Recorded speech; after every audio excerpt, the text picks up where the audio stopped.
ಇಲ್ಲಿ ಬಹಳ ಬೇಸರದ ಒಂದು ವಿಚಾರ ಏನಪ್ಪ ಅಂದರೆ, ಇಲ್ಲಿ ಕಾಡು ಪ್ರಾಣಿಗಳು ಪಾಪ ನೀರು ಹುಡ್ಕೊಂಡು ತಿರುಗ್ತವೆ.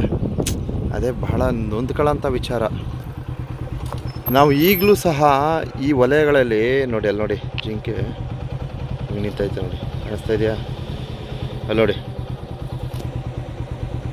ಎಲ್ಲೋ ನೀರು ಇರ್ಬೋದೇನೋ ಅಂತಕ್ಕಂಥ ನಿಟ್ಟಿನಲ್ಲಿ ಇವು ಆಗಮಿಸ್ತವೆ. ಪಾಪ ಇವಕ್ಕೆ ನೀರಿನ ಅಭಾವ ನೋಡಿ. ಇಲ್ಲೆಲ್ಲ ಮೊದಲು ನೀರಿತ್ತು, ಆದರೆ ಇವಾಗ ನೀರನ್ನೆಲ್ಲ ನೋಡೋದೆಲ್ಲ ಹೋಗ್ತಾ ಇದೆ. ಪಾಪ ನೀರು ಇಲ್ದಿರೋ ಥರ ಆಗೋಗಿದೆ, ಎಲ್ಲ ಬರಡಾಗೋಗಿದೆ. ಸೊ ಇಲ್ಲಿ ಕಾರಣ ಏನಪ್ಪ ಅಂದರೆ, ಇಲ್ಲಿ ಒಂದು ನರ್ಸರಿ ಇತ್ತು, ಆ ನರ್ಸರಿನ ಅದು ಯಾವುದೋ ಕಾರಣಕ್ಕೋಸ್ಕರ ತೆರವುಗೊಳಿಸಿದ್ದಾರೆ. ಹಾಗೆ ಇಲ್ಲಿ ನೀರಿಂದು ಇಲ್ಲಿ ಒಂದು ಇದೈತೆ, ಏನಿದು ಬೋರ್ವೆಲ್ಲು. ಸೊ ಇದ್ರಲ್ಲಿ ನೀರು ಸಹ ಬರ್ತಾಯಿತ್ತು. ಆವಾಗ ಒಂದಷ್ಟು ಏನೋ ಬೇಸಿಗೆ ಟೈಮಲ್ಲಿ ಬಂದು ಪ್ರಾಣಿಗಳ ಪಾಪ ಒಂದಷ್ಟು ನೀರು ಕುಡ್ಕೊಂಡು ಆರಾಮಾಗಿ ಹೋಗ್ತಿದ್ವು. ಈಗ ಏನಂತ ಗೊತ್ತಿಲ್ಲ. ಇದ್ದಕ್ಕಿದ್ದಲ್ಲೇ ನೀರನ್ನು ಸ್ಟಾಪ್ ಮಾಡಲಾಗಿದೆ. ಸೊ ನೀರು ಸಹ ಬಿಡ್ತಾ ಇಲ್ಲ. ಕುಡಿಯುವ ನೀರಿಗಾಗಿ ಪ್ರಾಣಿಗಳು ಪರದಾಟ. ಇಲ್ಲಿ ಬರ್ತವೆ ಪಾಪ, ಅಲ್ಲಿ ಹೋಗ್ಬಿಟ್ಟು ಅಲ್ಲೆಲ್ಲ ಕೆಳಗಡೆ ಇರ್ತದೆ, ಸುಮ್ಮನೆ ಹುಡುಕಾಡ್ತಾ ಇರ್ತವೆ. ನಾನು ನೋಡಿದಾಗ ಸುಮಾರು ಸಲ ನೋಡಿದ್ದೀನಿ.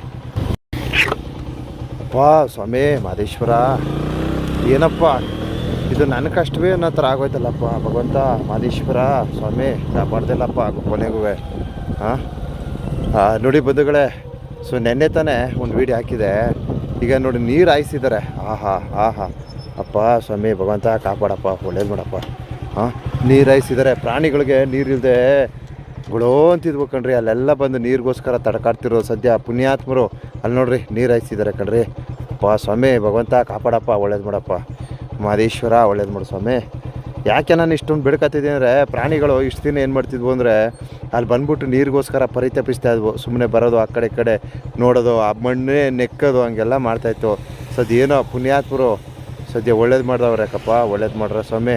ನೋಡಿ ನೀರು ಹಾಯಿಸಿದ್ದಾರೆ, ಭಾಳ ಸಂತೋಷ ಆಯಿತು. ನೆನ್ನೆ ತಾನೇ ಒಂದು ವೀಡಿಯೋ ಹಾಕಿದೆ, ಈ ಥರ ಹಿಂಗೆ ನೀರಿಗೋಸ್ಕರ ಪರದಾಡ್ತಾ ಇದ್ದಾವೆ. ಸ್ವಲ್ಪ ದಯವಿಟ್ಟು ನೀರನ್ನ ನೋಡಿ, ಇದೇ ಥರ ಒಂದು ಸ್ವಲ್ಪ ನೀರಿನ ವ್ಯವಸ್ಥೆ ಕೊಟ್ಬಿಟ್ರೆ ಹೆಂಗೋ ಆ ಪ್ರಾಣಿಗಳು ಪಾಪ ಒಂದು ಬೇಸಿಗೆ ಸಮಯದ ಒಂದು ದಾಹವನ್ನು ನೀಗಿಸ್ಕೊಳ್ತಕ್ಕಂಥ ಕಾರ್ಯವನ್ನು ಮಾಡ್ಕೊಳ್ತವೆ ಅಂತ ಹೇಳೋದಕ್ಕೆ ಬಯಸ್ತೀನಿ. ಸೊ ಇನ್ನೂ ಅಬ್ಸರ್ವ್ ಮಾಡಿಲ್ಲ, ಪ್ರಾಣಿಗಳು ಬರ್ತವೆ. ಪ್ರಾಣಿಗಳು ನೀರು ಕುಡಿಯುವ ಒಂದು ವೀಕ್ಷಣೆಯನ್ನು ತೋರ್ಪಡಿಸುವುದು ಬೇಡ ಅನ್ಕೋತೀನಿ. ಸದ್ಯಕ್ಕೆ ನೀರಿನ ವ್ಯವಸ್ಥೆ ಆಗಿದೆಯಲ್ಲ, ಅಷ್ಟೇ ಸಾಕು, ಅಷ್ಟೇ ಸಾಕು. ಸ್ವಾಮಿ ಒಳ್ಳೆಯದಾಗಪ್ಪ. ದಯವಿಟ್ಟು ಆ ಬೇಸಿಗೆ ಸಮಯದಲ್ಲಿ ನೋಡಿ, ಥರದ ಒಂದು ನೀರಿನ ವ್ಯವಸ್ಥೆ ಸಿಕ್ಕಿರೋದು ನಿಜಕ್ಕೂ ಬಹಳ ಸಂತೋಷದಾಯಕವಾದ ವಿಚಾರ. ಯಾಕೆ ನಾನು ಇಷ್ಟೊಂದು ಯಾಕೆ ಇದು ಮಾಡ್ಕೊತಿದ್ದೀನಿ ಅಂದರೆ, ದಿನವಿಡೀ ಆ ಪ್ರಾಣಿಗಳು ಪರದಾಟ ನಾನು ನೋಡೋಕ್ಕಾಗ್ತಿರ್ಲಿಲ್ಲ. ಬರೋದು, ಅಲ್ಲಿ ನೋಡೋದು, ಇಲ್ಲಿ ನೋಡೋದು, ಪುನಃ ವಾಪಸ್ ಹೊರಟೋಗೋದು, ಆ ರೀತಿಯೆಲ್ಲ ಮಾಡ್ತಾಯಿದ್ವು. ಸದ್ಯಕ್ಕೆ ಒಂದು ಕುಡಿಯುವ ನೀರಿನ ವ್ಯವಸ್ಥೆಯನ್ನು ಮಾಡಿದರೆ ಬಹಳ ಸಂತೋಷ ಆಯ್ತದೆ. ಸೊ ಹಾಗೆ ಮುಂದೆ ಅಲ್ಲಿ ನಮ್ಮ ಇದು ಗೌರಿ ಮಠ ಅಂತ ಇದೆ, ಅಲ್ಲೂ ಅಷ್ಟೇ ಸ್ವಲ್ಪ ಗುಂಡ್ಗಟ್ಕೊಂಡು ನೀರು ನಿಂತಿದೆ, ಸ್ವಲ್ಪ ಲೈಟಾಗಿ ನಿಂತಿದೆ. ಅಲ್ಲೂ ಏನಾದ್ರು ಒಂದು ಪರ್ಯಾಯ ವ್ಯವಸ್ಥೆಗಳು ಕೊಟ್ಟರೆ ಪಾಪ ಪ್ರಾಣಿಗಳೇ ಏನಿಲ್ಲ, ಅಲ್ಲಿ ಮರಳುಗಳೆಲ್ಲ ಚಾಚ್ಕೊಳ್ಳೋದೆ.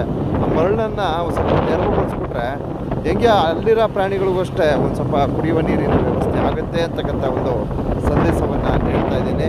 ಸೊ ಬೇಸಿಗೆ ಸಮಯದಲ್ಲಿ ದಯವಿಟ್ಟು ಪ್ರಾಣಿಗಳಿಗೆ ಕುಡಿಯುವ ನೀರಿನ, ಯಾಕಂದರೆ ಮನುಷ್ಯ ಎಲ್ಲರೂ ಹುಡುಕೊಂಡು ಪತ್ತೆ ಮಾಡ್ಕೊಂಡು ಕುಡ್ಕೊಳ್ತಾನೆ, ಅವೆಲ್ಲಿ ಹುಡುಕ್ತವೆ, ಎಲ್ಲಿ ಗೊತ್ತಾಗುತ್ತೆ ಅವಕ್ಕೆ.